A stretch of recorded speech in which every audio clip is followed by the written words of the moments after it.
ইতিহাসের যে চাপা পড়া কথাগুলো আছে, সেই চাপা পড়া কথাগুলো হচ্ছে জ্ঞান বিজ্ঞানের যতগুলো শাখা আছে, জ্ঞান বিজ্ঞানের যতগুলো প্রশাখা আছে, প্রত্যেকটা শাখা প্রশাখায় মুসলিমদের অবস্থান ছিল সরব, মুসলিমদের অবস্থান ছিল একদম শক্তিমান। তাই সংগ্রামী ভাইয়েরা আমার, আজকে আমরা যদি সমাজের দিকে তাকাই, তাহলে আমরা কেমন যেন দিন দিন জ্ঞান বিজ্ঞান থেকে যোজন যোজন দূরে সরে যাচ্ছি। নানান অজুহাতে বিভিন্ন প্রকার পঙ্কিলতার উপকরণ আমাদের সামনে সহজলভ্য হওয়ার কারণে আজকে আমরা জ্ঞান বিজ্ঞান থেকে দূরে সরে যাচ্ছি। আজকে জ্ঞান বিজ্ঞান পড়াশোনা মানেই কেমন যেন মনে হচ্ছে যে আমি পড়াশোনা করতেছি ক্লাস 1 থেকে নিয়ে একদম মাস্টার্স পর্যন্ত।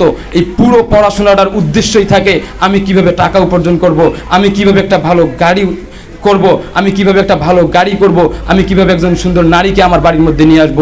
কিন্তু আদতে কি শিক্ষার এ সকল উদ্দেশ্য থাকে? না। জ্ঞানীরা বলেছেন জ্ঞান শব্দের অর্থ হচ্ছে আলো। আলো যেখানে যায় সেখান থেকে অন্ধকার দূরীভূত হয়ে যায়। এই যে আজকে আমাদের সামনে বস্তুবাদের যেই ভয়াল প্রকোপে আমরা ঢেকে গিয়েছি, বস্তুবাদ আমাদেরকে যেই কথাগুলো গিলিয়েছে তার মাঝে অন্যতম একটা হচ্ছেন শিক্ষার মূল উদ্দেশ্যই হচ্ছে টাকা, শিক্ষার মূল উদ্দেশ্যই হচ্ছে বাড়ি গাড়ি এবং নারী। প্রিয় ভাইয়েরা আমার, আল্লাহ রসুল সাল্লাল্লাহু আলাইহি সাল্লাম বলেছেন তলাবুল ইলমি ফারিদাতুন আলা কুল্লি মুসলিম।